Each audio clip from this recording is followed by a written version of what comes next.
തിരുവനന്തപുരത്ത് വിവരങ്ങൾ നൽകാനുള്ള മേഖല. ഈ മാർച്ച് പോലീസ് തടഞ്ഞിട്ടുണ്ട്. മാർച്ച് ജലപീരങ്കി പോലീസ് പ്രയോഗിച്ചു എന്ന് അറിയുന്നു. എന്താണ് മറ്റു വിവരങ്ങൾ? എന്താണ് അവരുടെ മുദ്രാവാക്യം?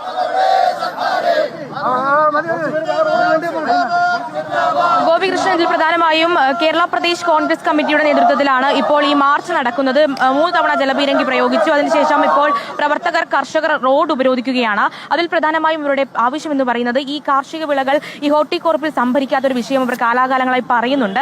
അത് തന്നെയാണ് ഇവരുടെ ഏറ്റവും പ്രധാനപ്പെട്ട വിഷയമായി മാറുകയും ചെയ്യുന്നത്. അതിൽ ഈ നെടുമങ്ങാട് രാജ്യാന്തര മാർക്കറ്റുകളിലടക്കം ഈ കർഷക വിളകൾ സംഭരിക്കാത്തതുമായി ബന്ധപ്പെട്ട് മാർച്ച് 31 വരെ മാത്രമേ കാർഷിക വിളകൾ സംഭരിച്ചിട്ടുണ്ടായിരുന്നുള്ളൂ.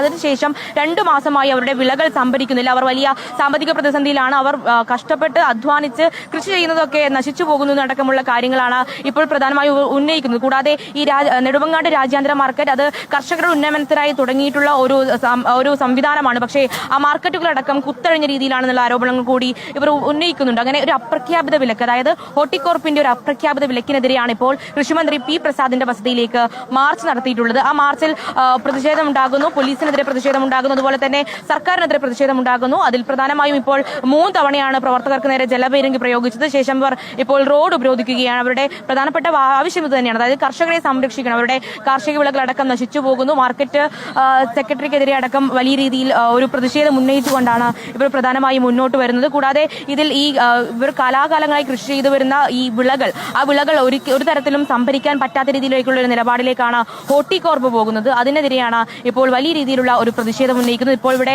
റോഡ് ഉപരോധിക്കുകയാണ്. അവരുടെ ആവശ്യം നിറവേറാതെ, അല്ലെങ്കിൽ സർക്കാരിന്റെ ഭാഗത്ത് നിന്ന് എന്തെങ്കിലും തരത്തിലൊരു ആവശ്യം നിറവേറാതെ അല്ലെങ്കിൽ പരിഗണിക്കാതെ ഈ സമരം അവസാനിപ്പിക്കില്ല, പ്രതിഷേധം തുടരും. അത് കഴിഞ്ഞ 2 മാസമായി തന്നെ ഇവർ പ്രതിഷേധിക്കുന്നുണ്ട്. ആ പ്രതിഷേധത്തിന്റെ തുടർച്ചയാണ് ഇപ്പോൾ പി പ്രസാദിന്റെ വസതിയിലേക്കും മാർച്ച് നടത്തിയത്. മുരളിയാണ് തിരുവനന്തപുരത്ത് വിവരങ്ങൾ നൽകിയത്. കൃഷിമന്ത്രിയുടെ വസതിയിലേക്ക് നടത്തിയ മാർച്ച് അത് പോലീസ് തടഞ്ഞിരിക്കുന്നു. ജലപീരങ്കി പ്രയോഗിച്ചിട്ടുണ്ട്. അതിന്റെ വിശദാംശങ്ങളായിരുന്നു മേഘന മുരളി നൽകിയത് തിരുവനന്തപുരത്ത് നിന്ന്. ദേശീയപാത